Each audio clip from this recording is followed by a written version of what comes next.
आपलं शहर आता स्मार्ट होत आहे। मग तुम्ही कधी स्मार्ट होताय? स्मार्ट न्यूजचे YouTube चॅनल सबस्क्राइब करा, स्मार्ट बना। नोटिफिकेशनसाठी बेल आयकॉनवर क्लिक करा।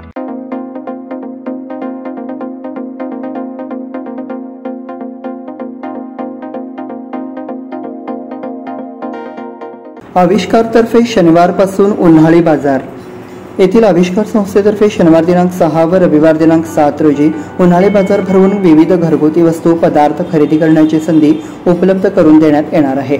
बाजार हिंदवाडीतील महावीर भवनमध्ये सकाळी 11 ते रात्री 8 पर्यंत भरणार आहे, अशी माहिती संस्थेच्या अध्यक्षा यशश्री देशपांडे यांनी दिली। त्या म्हणाल्या, आविष्कार संस्थेकडून गत 25 वर्षापासून निस्पृह भावनेने कार्य सुरू आहे। महिलांना लघु उद्योगाचे महत्त्व पटवून देऊन त्यांच्यातील आत्मविश्वास वाढावा म्हणून आम्ही वर्षभर विविध कार्यक्रम राबवत आहोत। या उपक्रमाअंतर्गत 2 दिवस उन्हाळी बाजार भरवत आहोत। मसाले, चटण्या, ड्रायफ्रुट्स, लोणचे, सांडगे, पापड, खाद्यपदार्थ, कॉटन गारमेंट्स व अन्य घरगुती वस्तू खरेदीची परवानगी बेळगावकरांना मिळणार आहे। सर्वांनी या बाजाराला भेट द्यावी असे आवाहन करण्यात आले आहे। नमस्कार, मी श्वेता अंकले स्मार्ट न्यूजच्या आजच्या बुलेटिन मध्ये आपल्या सगळ्यांचं स्वागत करते। आता एक नजर टाकूयात आजच्या ठळक घडामोडींवर। भारतीय रिझर्व्ह बँकेकडून कर्जदारांना दिलासा। कर्नाटकात दुष्काळ निधीवरून वादावादी। अरुण गवळीची मुदतपूर्व सुटका करण्याचे निर्देश। अमित शहांचा दिल्लीत ईश्वर अप्पांच्या भेटीस नकार। निडगल येथील अपघातात जखमी युवकाचे निधन। येत्या 8 एप्रिलला तब्बल 54 वर्षांनंतर दिसणार पूर्ण सूर्यग्रहण। गणेशपूर येथे विकासाच्या नावाखाली अनेक झाडांची कत्तल। पायोनियर बँकेने 156 कोटींच्या ठेवीचा टप्पा पार केला। बंधू प्रीती मेळावा पालखी प्रदक्षिणा रविवारी। बेळगावात सोमवारी देश बचाव संकल्प यात्रा। या सगळ्या ऑफर्स मध्ये बेस्ट प्राइस भेटणार याची काय गॅरंटी? सगळेच गायब। म्हणूनच बीएसई देते लोवेस्ट प्राइस गॅरंटी। जर तुम्ही आमच्यापेक्षा कमी किमतीत सेम कपडे बाहेर कुठेही खरेदी केलात तर खरेदी केलेल्या किमतीच्या फरकाच्या दुप्पट रक्कम आमच्याकडून मिळवा। बीएसई द टेक्सटाईल मॉल मधून आताच खरेदी करा तुमची आवडती sari, ladies wear, mens wear, kids wear, तेही सर्वात कमी किमतीत। BSE the textile mall, Tilakwadi, Belagavi. आता पाहूया सविस्तर बातम्या। रिझर्व्ह बँक ऑफ इंडियाने नवीन पतधोरण जाहीर केले आहे। रेपो दरामध्ये आरबीआयने कोणतेही बदल न करण्याची घोषणा आज दिनांक 5 एप्रिल रोजी केली आहे। रिझर्व्ह बँक ऑफ इंडियाचे गव्हर्नर शक्तिकांत दास यांनी या संदर्भातील माहिती दिली। रिझर्व्ह बँकेने सलग 7 वेळा व्याजदरात कोणताही बदल केला नाही। रिझर्व्ह बँकेने 6.5% व्याजदर कायम ठेवला आहे। त्यामुळे कर्जदारांना काहीसा दिलासा मिळणार आहे। आता रिझर्व्ह बँक ऑफ इंडियाच्या पुढील आढावा बैठकीपर्यंत हा 6.5% व्याजदर कायम राहणार आहे। त्यामुळे पुढील कमीत कमी 3 महिने व्याजदरामध्ये कोणताही बदल होणार नसल्याचे आज स्पष्ट झाले। वैयक्तिक कर्ज, गृहकर्ज किंवा वाहनासाठी घेतलेल्या कर्जाच्या EMI मध्ये देखील कोणतीही वाढ होणार नसल्याने कर्जदारांना दिलासा मिळणार आहे। कर्नाटकात दुष्काळ निधीवरून वादावादी। कर्नाटकातील दुष्काळ निवारणासाठी केंद्र सरकारने निधी दिलेला नाही या आरोपावर ठाम राहत मुख्यमंत्री सिद्धरामय्या यांनी आपल्या सरकारने वेळेत केंद्र सरकारला अहवाल दिला होता। तो जर वेळेत दिला नसेल हे जर सिद्ध करण्यात आले तर मी राजीनामा देईन अशी घोषणा करत केंद्रीय गृहमंत्री अमित शहा यांना बुधवारी आव्हान दिले। केंद्रीय गृहमंत्री अमित शहा मंगळवारी कर्नाटकच्या दौऱ्यावर होते। त्यांनी भाजप आणि जनता दलाच्या पदाधिकाऱ्यांचा मेळावा घेऊन निवडणुकीच्या प्रचाराचा आढावा घेतला। शिवाय पत्रकारांशी बोलताना त्यांनी कर्नाटकातील सर्व 28 जागा भाजप जनता दल आघाडी जिंकेल असा दावाही केला। अरुण गवळीची मुदतपूर्व सुटका करण्याचे निर्देश। अंडरवर्ल्ड डॉन अरुण गवळीची मुदतपूर्व सुटका करण्याचे निर्देश नागपूर खंडपीठाने दिले आहेत। 2006च्या शासन निर्णयाच्या आधारे अरुण गवळी यांच्या सुटकेची मागणी केली होती। तशी याचिका देखील नागपूर खंडपीठामध्ये दाखल करण्यात आली होती। त्यानंतर खंडपीठाने मुदतपूर्व सुटकेचे निर्देश दिले आहेत। नागपूर खंडपीठामध्ये या प्रकरणी सुनावणी पूर्ण झाली होती, मात्र निकाल राखून ठेवला होता। दरम्यान अरुण गवळी यांची सुटका करण्याचे निर्देश नागपूर खंडपीठाने दिले आहेत। 10 जानेवारी 2006 रोजीच्या शासन निर्णयामध्ये वयाची 65 वर्षे पूर्ण केलेल्या, शारीरिकदृष्ट्या अशक्त झालेल्या आणि कारावासाची निम्मी शिक्षा पूर्ण केलेल्या कैद्यांना उर्वरित शिक्षेत सूट देऊन कारागृहातून मुक्त करण्याची तरतूद आहे. याचा आधार घेत गवळीने उच्च न्यायालयात धाव घेतली होती. अमित शहांचा दिल्लीत ईश्वरप्पांच्या भेटीस नकार. येडियुरप्पा यांच्या कुटुंबाविरोधात संताप व्यक्त करणारे भाजपचे ज्येष्ठ नेते के.एस. ईश्वरप्पा आता चांगलेच संतापले आहेत. भाजपचे ज्येष्ठ नेते व केंद्रीय मंत्री अमित शहा यांनी त्यांना चर्चेसाठी दिल्लीत बोलावले आणि भेट न देताच माघारी पाठवले. चन्नपट्टणम येथील रोड शो कार्यक्रमात सहभागी होण्यासाठी अमित शहा बंगळुरूला भाजप नेत्यांच्या भेटीसाठी आले होते. त्यावेळी त्यांनी ईश्वरप्पा यांच्याशी दूरध्वनीवरून संवाद साधला होता. ईश्वरप्पा यांचा राग शांत न झाल्याने त्यांना दिल्लीत येण्याची सूचना केली होती. मात्र दिल्लीत त्यांची भेट नाकारल्यामुळे ईश्वरप्पा यांनी आता आपली बंडखोरी उघड केली आहे. निडगल येथील अपघातात जखमी युवकाचे निधन. निडगल येथील युवक विक्रम अप्पाराव कदम वय 18 हा गेल्या 8 दिवसांपूर्वी राजहंसगड पाहून आपल्या मित्रासह दुचाकीवरून गडावरून खाली उतरत असताना दुचाकी समोर अचानक बकरे आडवे आल्याने दुचाकी घसरून दरीत पडून गंभीर जखमी व कोमात असलेल्या युवकाचे उपचाराचा उपयोग न होता बेळगाव येथील केएलई हॉस्पिटलमध्ये उपचारादरम्यान शुक्रवार दिनांक 5 एप्रिल रोजी निधन झाले. त्यामुळे निडगल गावावर शोककळा पसरली आहे. मृत युवक हा शिवप्रतिष्ठान हिंदुस्थानचा कार्यकर्ता असून खानापूर येथील ITI कॉलेजमध्ये शिक्षण घेत होता. त्याच्या पश्चात आई वडील व एक बहीण असा परिवार आहे. येत्या 8 एप्रिलला तब्बल 54 वर्षांनंतर दिसणार पूर्ण सूर्यग्रहण. सूर्यग्रहण आणि चंद्रग्रहण या खगोलीय घटना असू शकतात, पण ज्योतिषशास्त्रात यांचे विशेष महत्त्व आहे. ग्रहणाच्या प्रभावामुळे राशींवर शुभ आणि अशुभ प्रभाव पडतात. फाल्गुन महिन्याच्या अमावस्येला 8 एप्रिल 2024 रोजी वर्षातले पहिले सूर्यग्रहण होणार आहे. विशेष म्हणजे 10-20 नव्हे तर तब्बल 54 वर्षांनंतर पूर्ण सूर्यग्रहण लागणार आहे. हिंदू धर्मात या कालावधीत कोणतेही शुभ कार्य केलं जात नाही. मात्र ज्योतिषशास्त्राच्या अभ्यासातून 8 एप्रिल रोजी असलेले सूर्यग्रहण खूप खास असणार आहे. 8 एप्रिलचे सूर्यग्रहण हे भारतात दिसणार नसले तरी ज्योतिषशास्त्रानुसार काही राशींसाठी हे ग्रहण शुभ आणि अनिष्ट फळ देणारे ठरणार आहे असे सांगण्यात आले आहे. गणेशपूर येथे विकासाच्या नावाखाली अनेक झाडांची कत्तल. गणेशपूर भागातील एका रहिवासी कॉलनीमध्ये विकासाच्या नावाखाली छान वाढलेली झाडांची कत्तल केल्याचा संतापजनक प्रकार समोर आला आहे. गणेशपुरातील MES कॉलनीमधील खुल्या जागेत काही वर्षांपूर्वी कॉलनीतील दानशूर लोकांच्या सहभागातून लहानसे गणेश मंदिर उभारण्यात आले आहे. सदर जागेचा म्हणावा तसा विकास झाला नसल्याने लोकप्रतिनिधींच्या मदतीने निवडणुकीच्या तोंडावर सदर जागेच्या विकासाचा नारळ फोडण्यात आला. या मंदिर परिसराला तटबंदी आणि सोबत आतमध्ये बसण्याचे बाग आणि उद्यान अशा संकल्पनेत विकास आराखडा राबवण्याची तयारी सुरू असताना एका स्थानिक नागरिकाच्या हट्टी भूमिकेमुळे या ठिकाणी लावण्यात आलेली अनेक झाडे तोडण्यात आली. पायोनियर बँकेने 156 कोटींच्या ठेवीचा टप्पा पार केला.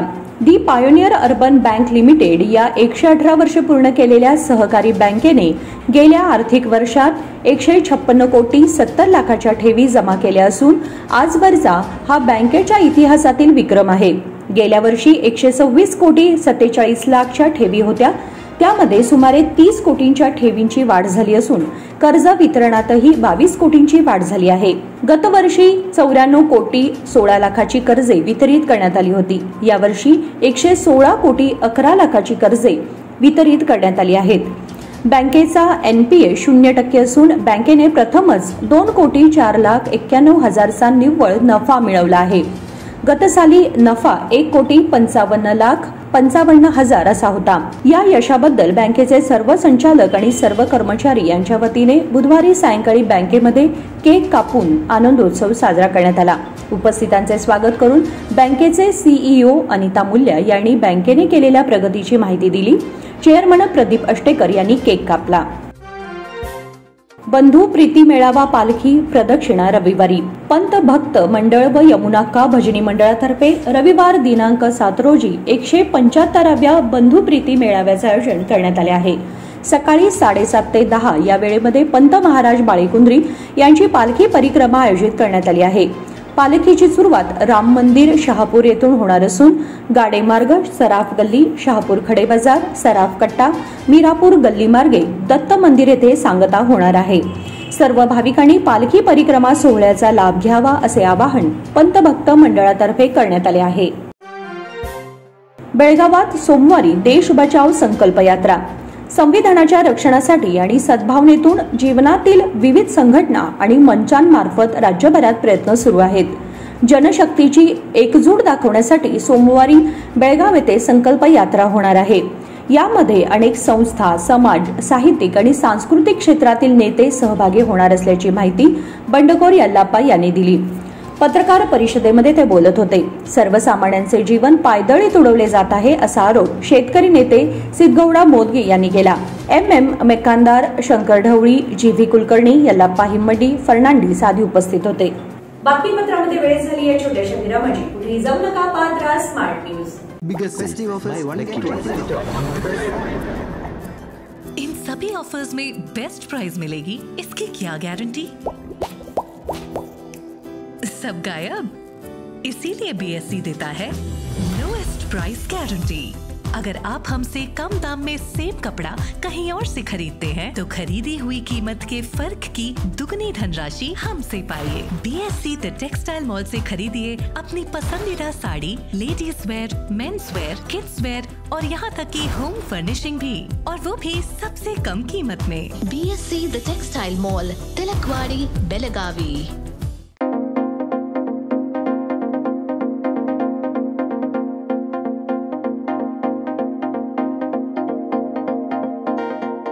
विरामानंतर तुम्हा सगळ्यांचं पुन्हा एकदा स्वागत। पाहूयात पुढची बातमी।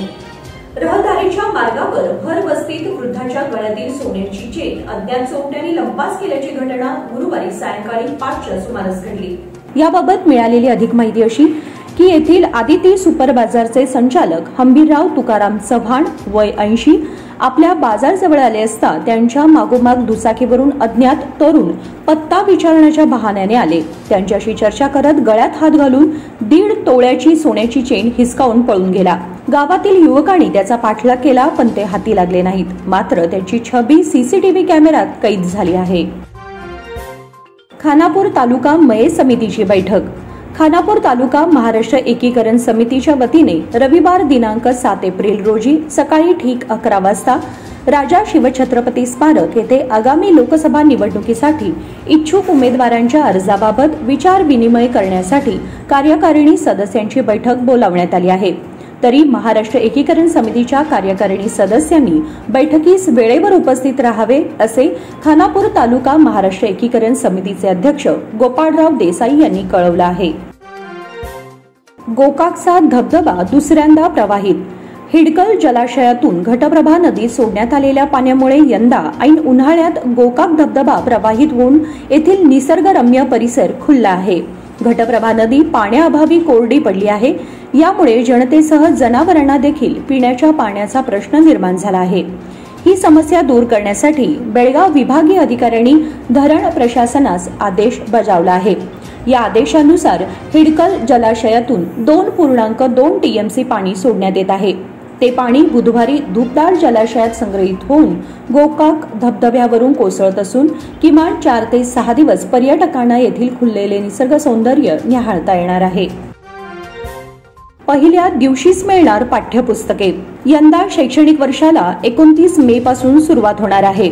यंदा 5वी, 8वी व 9वीच्या मूल्यांकन परीक्षा असल्याने परीक्षेचा निकाल लावण्यासाठी शिक्षकांना अधिक परिश्रम घ्यावे लागत आहेत। पहिल्याच दिवशी पाठ्यपुस्तके देण्याची तयारी शिक्षण खात्याने केली असून 95% काम पूर्ण झाले आहे। खासगी, विनाअनुदानित व सरकारी शाळेमध्ये पाठ्यपुस्तके पुरवण्याची तयारी शिक्षण खात्याने केली आहे। सर्व शाळांमध्ये पाठ्यपुस्तकाचे वितरण करण्यासाठी 5 लाखांहून अधिक पाठ्यपुस्तकांची छपाई आवश्यक आहे। खासगी शाळा 3 लाखाच्या घरात असून सरकारी शाळाही 3 लाखाच्या आसपास आहेत। त्यामुळे पुस्तके कमी पडण्याची शक्यता आहे। कुद्रेमाणीत वन्य प्राण्यांकडून पिकांचे नुकसान। कुद्रेमाणी शिवारात वन्य प्राण्यांचा उपद्रव वाढला असून त्यांच्याकडून पिकांचे नुकसान होत आहे। सर्वाधिक फटका ऊस पिकाला बसत आहे। यामुळे शेतकरी त्रस्त बनले असून वन खात्याने वन्य प्राण्यांचा बंदोबस्त करावा अशी मागणी करण्यात येत आहे। वैजनाथ डोंगर परिसराच्या पायथ्याशी असणाऱ्या काऊल नावाच्या शिवारात रानडुकरे गव्यांचा उपद्रव वाढला आहे। उभ्या पिकाचे नुकसान त्यांच्याकडून करण्यात येत आहे। MB गुरव यांच्या मालकीच्या शेतातील ऊसाचे गव्यांनी 2 दिवसांपूर्वी मोठ्या प्रमाणात नुकसान केले। वन खात्याच्या अधिकाऱ्यांनी नुकसानीचा पंचनामा करून भरपाई द्यावी अशी मागणी शेतकऱ्यांकडून करण्यात येत आहे। रोटरी दर्पण तर्फे ऑटिझम बाबत जागृती। रोटरी क्लब ऑफ बेळगाव दर्पण तर्फे स्मॉल मिरॅकल्सच्या सहकार्याने जागतिक ऑटिझम दिनानिमित्त सदाशिवनगरमध्ये जनजागृती कार्यक्रम नुकताच पार पडला। रोटरी दर्पणच्या अध्यक्षा कोमल कोळीमठ यांनी स्वागत केले। डॉक्टर स्मृती प्रधान येळवट्टीमठ यांनी मुलांमधील ऑटिझमची लक्षणे आणि संभाव्य उपचार याविषयी मार्गदर्शन केले। डॉक्टर प्रधान म्हणाल्या, ऑटिझम हा एक प्रकारचा मानसिक विकार आहे। मुलांमध्ये हा आजार 1 ते 3 वर्षांच्या दरम्यान सुरू होतो। या आजारामुळे मुलांच्या मेंदूचा योग्य विकास होत नाही असे त्यांनी सांगितले।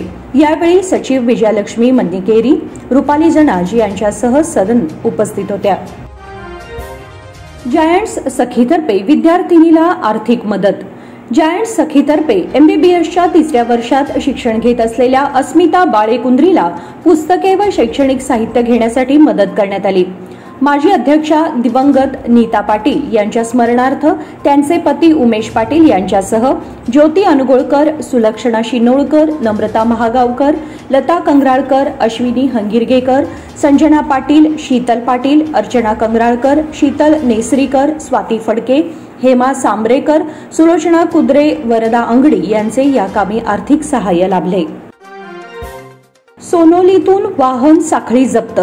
हजगोळी येथील खून प्रकरणी गुन्ह्यात वापरण्यात आलेले वाहन व मृताच्या गळ्यातील सुमारे 2 लाखांची सोनसाखळी चंदगड पोलिसांनी सोनोली येथून ताब्यात घेतली आहे। 26 मार्च रोजी वसंत पांडुरंग पाटील यांचा हजगोळीजवळील काजूबागेमध्ये गळा चिरून खून करण्यात आला होता। वसंत यांचा अल्पवयीन पुतण्या व त्याचा आतेभाऊ गणेश परशुराम झंगरूचे या दोघांनी खुनानंतर मृतदेहाची विल्हेवाट लावण्यासाठी गणेशच्या 4 चाकी वाहनाचा वापर केल्याचे चंदगड पोलिसांच्या तपासात स्पष्ट झाले। त्यामुळे गणेशच्या घरातून मृताच्या गळ्यातील सोनसाखळी व वाहन पोलिसांनी ताब्यात घेतले। गव्याच्या हल्ल्यात शेतकरी जखमी। हुक्केरी तालुक्यात हत्ती पुन्हा दाखल झाला आहे। त्यापाठोपाठ गुरुवारी गोटूर गावाजवळ मानवी वस्तीत गवा दाखल झाल्याने लोकांची घाबरगुंडी उडाली। गव्याच्या हल्ल्यात एक जण जखमी झाला असून त्याला उपचारासाठी संकेश्वरमधील रुग्णालयात दाखल करण्यात आले आहे। गव्याला पुन्हा जंगलात धाडण्यासाठी पथक कार्यरत असल्याची माहिती उपवनसंरक्षक SK कल्लोळीकर यांनी दिली। गुरुवारी पहाटे एक गवा गोटूर गावची सीमा ओलांडून उसाच्या शेतात दाखल झाला। शेतात काम करत असलेल्या राकेश भम्मन्नावर यांच्यावर त्याने हल्ला केला। त्यात जखमी झालेल्या राकेशला संकेश्वर सरकारी रुग्णालयात दाखल करण्यात आले। उद्यमबागमध्ये हाणामारी, 2 महिलांना अटक। उद्यमबाग येथील राजा रामनगर येथे क्षुल्लक कारणावरून भावकीत हाणामारी झाल्याच्या घटनेची नोंद उद्यमबाग पोलिसात झाली आहे। या प्रकरणी पती पत्नीसह 3 विरोधात गुन्हा दाखल झाला। त्यापैकी 2 महिलांना उद्यमबाग पोलिसांनी अटक केली आहे। उद्यमबाग येथे द्यामगोळ कुटुंबीय शेजारी आहेत। गुरुवारी दुपारी सुधा धर्मेंद्र द्यामगोळ व त्यांचे कुटुंबीय घरी बसले होते। भावकीतील 3 येऊन आमच्या घरची वीज का तोडली अशी विचारणा केली। यातून दोन्ही कुटुंबांमध्ये भांडण सुरू झाले। याची फिर्याद सुधा यांनी उद्यमबाग पोलिसात दिली। त्यानुसार गुन्हा दाखल झाला आहे। यातील महिलांना न्यायालयासमोर हजर केले असता त्यांची कारागृहात रवानगी केली। PV सिंधूची उबेर चषकातून माघार। 2 वेळेची ऑलिम्पिक पदक विजेती भारतीय बॅडमिंटन स्टार PV सिंधूने आगामी उबेर चषक बॅडमिंटन स्पर्धेतून माघार घेतली आहे। याशिवाय महिला जोडी त्रिसा जॉली, गायत्री गोपीचंद तसेच अश्विनी पोन्नप्पा, तनिषा क्रेस्टो यांनी देखील माघार घेतली। ऑलिम्पिक पात्रता फेरीवर लक्ष केंद्रित करण्यासाठी माघार घेत असल्याचे या खेळाडूंनी सांगितले। भारतीय फुटबॉल संघाची 121व्या स्थानी घसरण। भारतीय फुटबॉल संघ फिफाच्या ताज्या क्रमवारीत 4 स्थानांनी घसरून 121व्या स्थानावर आला। मागील काही वर्षातील संघाची ही सर्वात खराब कामगिरी आहे। मागच्या महिन्यात गुवाहाटी येथे फिफा विश्वचषक 2026च्या पात्रता फेरीत अफगाणिस्तानकडून भारताचा 2-1 असा पराभव झाला. मागच्या वर्षी इंटरकॉन्टिनेंटल कप, तिरंगी स्पर्धा आणि सॅफ चॅम्पियनशिप जिंकून भारतीय संघ अव्वल 100 संघांमध्ये दाखल झाला होता. 26 मार्च रोजी आपल्यापेक्षा कमी रँकिंग असलेल्या अफगाण संघाकडून अनपेक्षित पराभव पत्करल्यामुळे ही घसरण झाली. जानेवारीमध्ये आशिया चषकात भारत एकही सामना जिंकू शकला नव्हता. 4 संघांमध्ये भारत अखेरच्या स्थानावर राहिला. फिफा क्रमवारीमध्ये विश्व चॅम्पियन अर्जेंटिना अव्वल स्थानावर, फ्रान्स दुसऱ्या, इंग्लंड तिसऱ्या, बेल्जियम चौथ्या आणि ब्राझील संघ 5व्या स्थानावर आहे. साईराज वॉरियर्स व रोहन ट्रेडर्स BSC संघाचे शानदार विजय. सिद्धेश्वर ग्रॅनाइट पुरस्कृत युनियन जिमखाना आयोजित सिद्धेश्वर ग्रॅनाइट चषक बेळगाव T20 लीग क्रिकेट स्पर्धेत साईराज वॉरियर्स व रोहन ट्रेडर्स BSC संघाने दमदार विजय नोंदवले. आजच्या पहिल्या सामन्यामध्ये साईराज वॉरियर्स संघाने इंडियन बॉईज हिंडलगा संघाचा 29 धावांनी पराभव करत आपल्या तिसऱ्या विजयाची नोंद केली. प्रथम फलंदाजी करताना साईराज वॉरियर्स संघाने 20 षटकात सर्व बाद 147 धावा केल्या. कर्णधार ओमकार वेर्णेकर 4 चौकार 2 षटकार, केदारनाथ उसळकर 2 षटकार 1 चौकारासह 33, नंदकुमार 18, सुधन्वा कुलकर्णी 17 धावा केल्या. इंडियन बॉईज तर्फे सुधीर गवळी व सुमित करगावकर यांनी प्रत्येकी 3 तर सुशांत कोवाडकर यांनी 2 गडी बाद केले. उत्तरादाखल इंडियन बॉईज संघाचा डाव 19.4 षटकात 118 धावात आटोपला. कविश मुकान्नावर 6 चौकार 1 षटकारासह 39, शिवम नेसरीकरने 23 धावा केल्या. साईराज तर्फे रब्बानी दफेदार 4, संतोष सोगे पाटील 3, सुधन्वा कुलकर्णी यांनी 2 गडी बाद केले. सामनावीर रब्बानी दफेदार व इम्पॅक्ट खेळाडू ओमकार वेर्णेकर यांना प्रमुख पाहुणे RB चौगुले, गिरीश कराडे व सुधाकर पाटणकर यांच्या हस्ते चषक प्रदान करण्यात आला. आजच्या दुसऱ्या सामन्यात अटीतटीच्या लढतीमध्ये रोहन ट्रेडर्स BSC संघाने पोद्दार रॉयल्स CCI संघाचा केवळ 6 धावांनी पराभव केला. प्रथम फलंदाजी करताना रोहन ट्रेडर्स BSC संघाने 20 षटकात 8 बाद 144 धावा केल्या. कर्णधार राहुल नाईक याने 4 चौकार 4 षटकारासह 53 धावा केल्या. सिद्धेश असलकर यांनी 2 चौकारासह नाबाद 41 धावा केल्या. पोद्दार ऑइल तर्फे संयम अप्पन्नावरने 3, आदर्श हिरेमठ व अंगदराज हितलमणी यांनी प्रत्येकी 2 गडी बाद केले. उत्तरादाखल पोद्दार रॉयल संघाने 20 षटकात 7 बाद 138 धावा जमवल्या. आदर्श रिमोट सर्वाधिक 43, रविचंद्र उकळी 29, अंगदराजने 21 धावा केल्या. रोहन ट्रेडर्स संघातर्फे सौरव सामंतने 3 गडी तर अक्षय पाटील, यश हावळनाचे व आकाश कटांबे यांनी प्रत्येकी 1 गडी बाद केला. सामनावीर राहुल नाईक व इम्पॅक्ट खेळाडू सौरव सामंत यांना प्रमुख पाहुणे डॉक्टर प्रशांत पाटील, शिवाजी हिरेकुडी व सागर हवळनाचे यांच्या हस्ते चषक देऊन सन्मानित करण्यात आले. निटूरमध्ये मंगळवारी कुस्ती मैदान. निटूरमधील बलभीम तालीम मंडळातर्फे गुढीपाडव्यानिमित्त मंगळवार दिनांक 9 रोजी दुपारी 2 वाजता कुस्ती मैदान आयोजित करण्यात आले आहे. या मैदानात सीमा भागातील मल्लांच्या कुस्त्या पाहायला मिळणार आहेत. प्रथम क्रमांकाची कुस्ती कर्नाटक चॅम्पियन शिवानंद दड्डी विरुद्ध सुनील करवते यांच्यात होईल. त्यानंतर अनुक्रमे कीर्तिकुमार बेंडके विरुद्ध प्रतीक मेहतर, विक्रम शिनोळी विरुद्ध आदित्य पाटील, रोहित कंगराळी विरुद्ध गौस कुंदरगी बेळगाव, पार्थ कंगराळी विरुद्ध अध्ययन पेडके, चिन्मय येळूर विरुद्ध ओमकार राशिवडे, रोहित चव्हाण विरुद्ध साईनाथ कंगराळी, प्रवीण निलजी, रोहन चव्हाण, विक्रम तुर्केवाडी विरुद्ध वैभव राशिवडे, गणेश कडोली विरुद्ध निशांत पाटील यांच्यात होणार आहे. आणि याचबरोबर स्मार्ट न्यूजचे आजचे बुलेटिन इथे संपते. धन्यवाद.